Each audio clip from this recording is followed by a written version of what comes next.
Hi అండి అందరికీ. నిన్న సాయంత్రం ఒక ప్రమాదం తప్పింది. అది నిర్లక్ష్యం కాదు, సోమరితనం కాదు, మతిమరుపు కాదు. ఒంట్లో నీరసంగా ఉండడం, మనసు నిమ్మలంగా లేకపోవడం, తలనొప్పితో బాధపడుతూ ఉండడం, ఇవన్నీ ఉండే. నాకు నిన్నైతే చాలా మస్తు బాధ అనిపించింది. ఆ వీడియో అయితే మీరే చూడండి.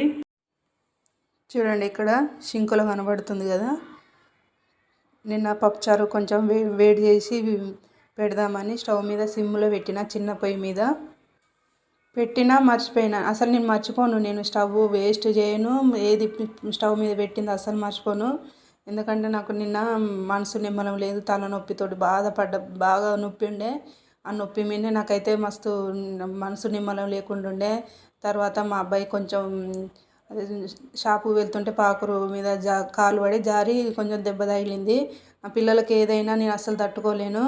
వాళ్ళకు ఒక్కరికి జ్వరం వస్తే ఒక్కరికి వస్తుంది. వాళ్ళు ట్విన్స్ కదా, అందుకనే వాళ్ళకి ఏది వచ్చినా తట్టుకొని నేను. చూసారు కదా ఎలా అయిందో. అసలు నాకైతే మస్తు బాధ అనిపిస్తుంది.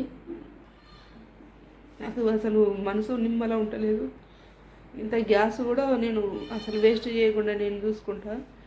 కానీ నిన్న నైటు స్టవ్ బంద్ చేయకుండా అలా చేసినా. ఇప్పుడు మధ్యాహ్నం లంచ్ అయినాక వేడి చేసి, వర్షం పడుతుంది, మేము పిల్లలు వచ్చినాక తింటారు, వేడి చేసి పెడదామని స్టవ్ మీద చిన్న స్టవ్ మీద పెట్టి పడుకున్నాను. 5 నిమిషాల తర్వాత బంద్ చేస్తానని. 5 నిమిషాలు అయింది. 2 గంటలు. ఇప్పుడు 4:30కి మెలకు చూసారికి అంత పోగా ఇంకా మైనస్ లేదు. తొందర వచ్చేసి వాటర్ పోసి పెట్టినాం. చూడండి వర్షం ఎలా పడుతుంది. మధ్యాహ్నం లంచ్ చేసిన తర్వాత విపరీతమైన తలనొప్పి. చూశారు కదా, విన్నారు కదా, ఇలా ఉన్నది పరిస్థితి. నిన్న సాయంత్రం అయితే మళ్ళీ వాటర్ పోసి దాంట్లో నానబెట్టి నైట్ పడుకునేటప్పుడు అంతా క్లీన్ చేసి చూడండి. పప్పు మొత్తం మాడిపోయింది, వెల్లుల్లి మొత్తం మాడిపోయింది, గిన్నె కూడా మాడిపోయింది. మొత్తం క్లీన్ చేసి తోమి ఉట్టిగానే చిప్పలు లేచి వస్తుంది. అది పప్పు అంతా మాడిపోయింది. నేను చేసిన తప్పు మాత్రం ఇంకెవ్వరు చేయకండి.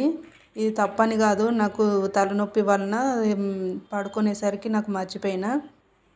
హెల్త్ బాగాలేనప్పుడు స్టవ్ మీద ఏమైనా పెట్టి పడుకోకండి, ఇలా జరుగుతుంది. నాకైతే జరిగింది, నేను చెప్తున్నా.